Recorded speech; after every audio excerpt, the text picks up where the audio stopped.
Plaisir de recevoir sur ce plateau Rachid Kimoun qui expose ses œuvres jusqu'au 24 mai à l'espace Croix-Baragnon à Toulouse. Rachid Kimoun est le créateur d'un étrange bestiaire un petit peu hors du temps. On ne sait pas si nous naviguons dans le passé, le futur ou un drôle de présent. Alors pour mieux comprendre ce que vous faites, on va essayer de commencer par citer deux villes. Tout d'abord, en clin d'œil, vous êtes né à Decazeville il y a une quarantaine d'années dans l'Aveyron. Et puis il y a eu Toulouse qui a été sur le parcours de votre création. De quelle façon ? Je suis né dans l'Aveyron à Decazeville et Toulouse, c'est toute mon enfance et à plusieurs titres parce que les parents de mon père, berbères d'origine qui venaient de leur Kabylie, sont venus s'installer dans l'Aude. Et nous avons toute une histoire familiale depuis la guerre où malheureusement un cousin de mon père a laissé sa vie et faisait partie du maquis de la Montagne Noire. Donc c'est vraiment notre histoire entre l'Aveyron, l'Aude et... Donc il y a des sentiments et de l'affectif par rapport à ce pays, beaucoup. Mais il y a aussi l'art. L'art est en jeu. Et entre nos deux amis, là, entre l'écriture et la chanson, je parlais des enfants du monde, et je vais comme ça de ville en ville, et ce qui m'intéresse, c'est la peau des villes. Je dirais que tous les bitumes du monde se ressemblent, et les signes distinctifs, c'est l'écriture, la calligraphie, la plaque d'égout, comme un tatouage sur une peau. Et donc il y a ce projet que je prépare pour l'an 2000, qui s'appelle Les Enfants du Monde, où l'idée est d'aller comme ça dans 21 capitales du monde, sur les 5 continents, de réaliser ces empreintes qui me serviront à créer toute une farandole des enfants du monde. Et chaque pièce aura son double qui repartira dans sa ville d'origine.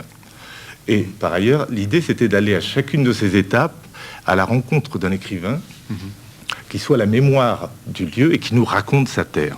Voilà, j'en reviens à la Terre. Je fais le tour de la Terre. Bientôt, on fera la journée mondiale des empreintes avec Rachid Kimoun. Pour bien comprendre ce que vous venez de dire aussi, puis rentrer dans une partie de votre univers, je voudrais qu'on voit quelques images de ces tortues. Il y en a une à côté de moi, il y en a une derrière moi. Ça fait partie vraiment de votre univers de création artistique. Pour quelle raison vous êtes autant intéressé à cet animal que vous avez transformé aussi pour en faire autre chose ? Je repense à mon Aveyron natal et à une époque où mon père me racontait des histoires quand les arbres, les pierres, les animaux parlaient. Et là, je veux dire, c'est des espèces de fables. À travers chacun de ces animaux que je prends un témoin, je me raconte mes petites histoires. Et la tortue, en l'occurrence, on a beau dire, c'est une espèce de parodie de l'histoire, on a beau dire plus jamais cela, chaque époque a son lot de violence et de misère, à l'image du reptile qui hiberne et qui revient au printemps. Donc c'est un jour, en passant devant un casque aux puces, j'ai tout de suite eu l'idée de cette sculpture. Et je pense qu'elle est forte, elle a dérangé pas mal de gens. Mais bon, voilà. Au-delà de l'abstraction commune à beaucoup d'artistes aujourd'hui, est-ce qu'on peut dire que vous êtes un raconteur d'histoires ? C'est ça qui vous plaît, raconter des histoires ? Ah oui, c'est tout à fait dans la tradition méditerranéenne pour moi. Et mon parti pris esthétique, c'est de raconter des histoires. Là où d'autres artistes remettent en question la peinture ou la sculpture, je crois que c'est à l'image d'un écrivain, on écrit des romans, on réinvente le monde dans lequel on vit, qui nous entoure. Et je crois qu'il faut que les gens puissent rentrer dans ces histoires librement d'abord. Et il faut... qu'il y ait beaucoup d'humour et beaucoup d'esprit, c'est important. Il y a toujours évidemment la sensibilité assez exacerbée de l'artiste. Quels sont les sentiments qui vous guident ? Est-ce qu'il y a dans vos créations ? Est-ce que c'est quoi ? C'est un peu de nostalgie, c'est une certaine violence, c'est un peu de provocation aussi ? Pas du tout, je crois que ça reste toujours une promesse de joie. Une œuvre, c'est comme un enfant, c'est